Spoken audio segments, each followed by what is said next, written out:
Hey guys, and welcome back to another edition of Ask Ron. Okay, Ron, this week from Matthew Hell from Wisconsin. Good old Matt. Ron, if you went dead broke and needed to make $5,000 to $10,000 in the next month, what would you do? Remember, you have no money at all to do marketing. That's easy, Matt. In fact, it's a very good question, actually. The answer is I'd do a quick axe deal. Let me just think about this. I call FSBO ads in the newspaper from signs or from a website like Craigslist. I find one that says yes to, yes, I will lease purchase. I go to their house, I put an agreement in front of them, get it signed. I come home and immediately run free ads on Craigslist to find buyers. I find a buyer who's got $5,000 to move right in and assign my contract to. Voila, I just made my $5,000. I did not need any money. I did not need any credit. My previous experience was irrelevant and my score was irrelevant. The axe is the fastest way to make money in real estate today, Matt. Okay, great. All right, next question is from Ron Carruthers, and he's from California. Hey, Ron. Ron says on the Q&A call that Ron mentioned a $500 alumni rate to come back to Quick Start Real Estate School. Is that correct? That is correct. You can come back as many times as you want for $500 a piece after the first year. If you're in the first year, of course, it's free. And if you brought a guest with you to that first event, that guest can come back also for $500. And if you are the principal and you want to bring, say, your spouse this time, and your spouse didn't come the last time, it's $500 each, so it's $1,000 for both of you to come back and return. Now, I'm telling you, you should, because these things change regularly.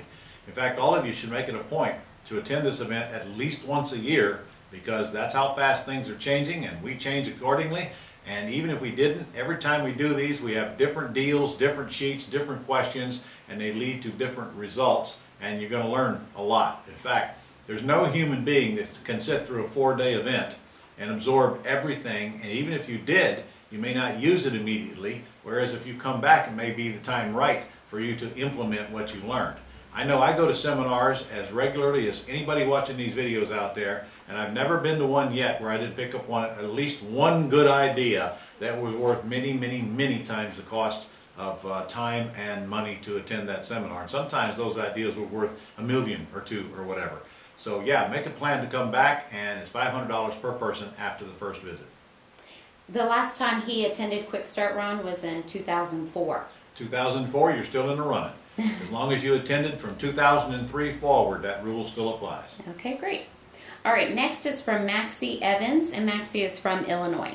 Hey, Maxie. I have two $100 deposits in a Roth IRA. When I come across a high-end home that I would like to option, what would be the procedure on withdrawing the $100 out of that account and placing money on that property? Also, I don't have an LLC at this time. Can I do an option in my own name? You cannot do an option in your own name if it has anything to do with your IRA. You cannot do business with your IRA. So your IRA, what I always suggest is that you have an LLC that your IRA owns 100%, and then that LLC is the one doing the optioning. The only other way to do it is for your IRA to option it, and that scares the heck out of me because I don't want your IRA to be on any legal documents. So I would suggest you get an LLC that your IRA owns 100% of. And in fact, I would prefer you even have somebody else besides you be the manager of that LLC. You're going to make the decisions anyway. It's your IRA. And the IRA, the owner is the one that makes the decisions. The manager just does what they're told. And then when the procedure is when you need a deposit, you have to send a direction of investment form to your IRA, and they will wire or mail the money to wherever you tell them to mail it to. And that should come in the name of the seller. The $100 deposit should come in the name of the seller from your IRA, and the only part you play in it is just deliver it to your seller. Remember, that money cannot go through your account. You cannot put up money for your IRA. Your IRA cannot put up money for you. One can't loan to the other, and you can't be doing business with your IRA directly. It's called self-dealing, and the penalties are ugly if you get caught by the IRS for doing self-dealing. So you got to learn the rules, get equity trust if that's who your IRA provider is to help you, and don't violate the rules. It's really not that complicated once you understand it. You just got to work around it, like I said. Okay, next question is from Sharon from Poinciana, Florida. Hey, Sharon.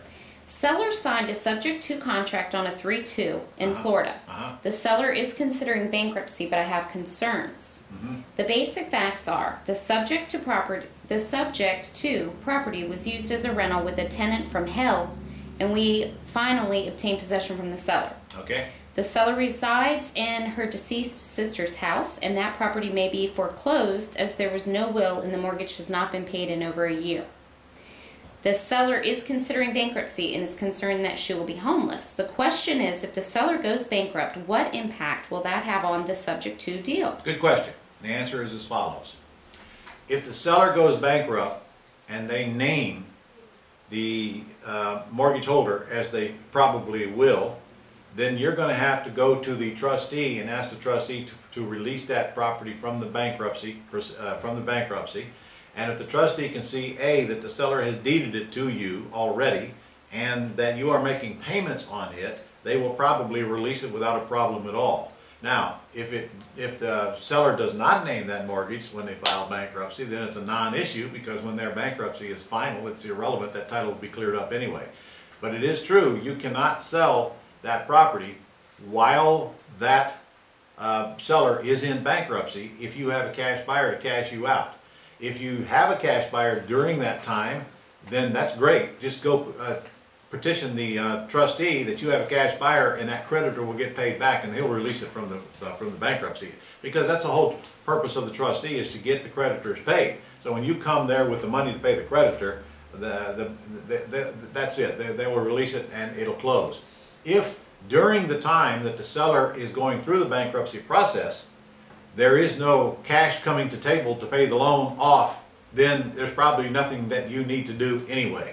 As long as the lender is receiving payments, then they're not going to call the loan due, most likely. And if they know that you already own the property, that they know it's going to get complicated, and that's where you get your attorney involved to deal with the bank and tell them to back off, that you have rights to this property, you've already been deeded the property. And in fact, your attorney very well may be able to get it kicked out of the bankruptcy court regardless, just the fact that you were deeded the property. Now, the bankruptcy trustee has the right to overturn that sale. I'm going to tell you that right now, but they don't have any reason to. So you get your attorney involved and let him handle it. And you'll find that usually the trustee from a bankruptcy court is very, very reasonable, because they're just there to try to protect their creditors. They're certainly not going to let the seller get any money, because if the seller did, they would take it and apply it toward their debts. Okay, next question is from Fonda Brocuus from Minnesota. Hey. Hello, Ron. I have a duplex in very bad condition next to a triplex that I own. It has a $33,000 mortgage on it, $11,000 in unpaid taxes to city, and headed for auction in June. Wow, okay. Sellers are siblings who inherited building when their father died without a will, and they paid for probate to get possession of the house. Yes. There's also an extra lot included with this house. Okay.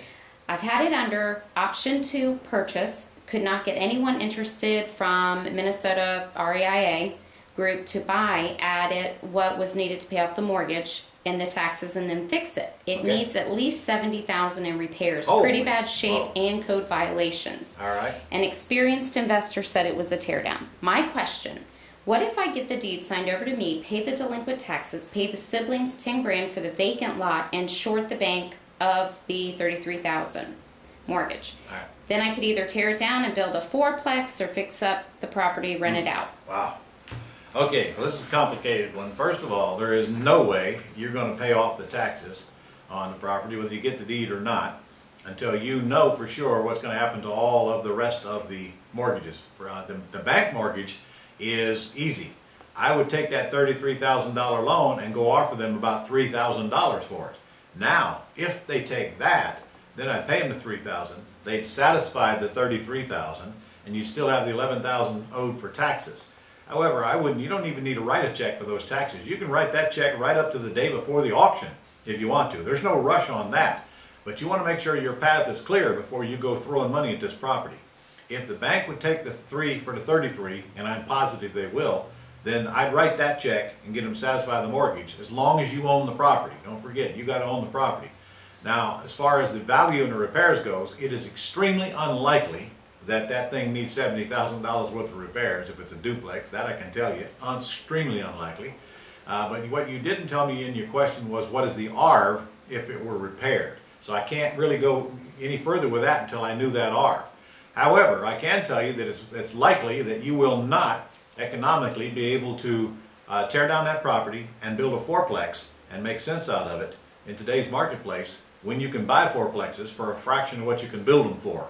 Remember, it's all math. Go back to the math.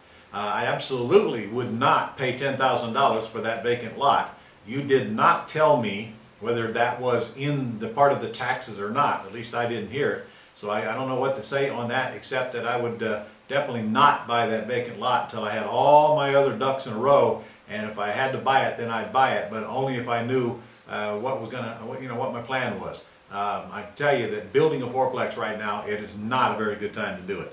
And if you see the math will work, then okay. But make sure you're using good math, not fuzzy math, and that you have all the expenses in it. So with a little bit of the facts left out, that's the best that I can do on answering that question.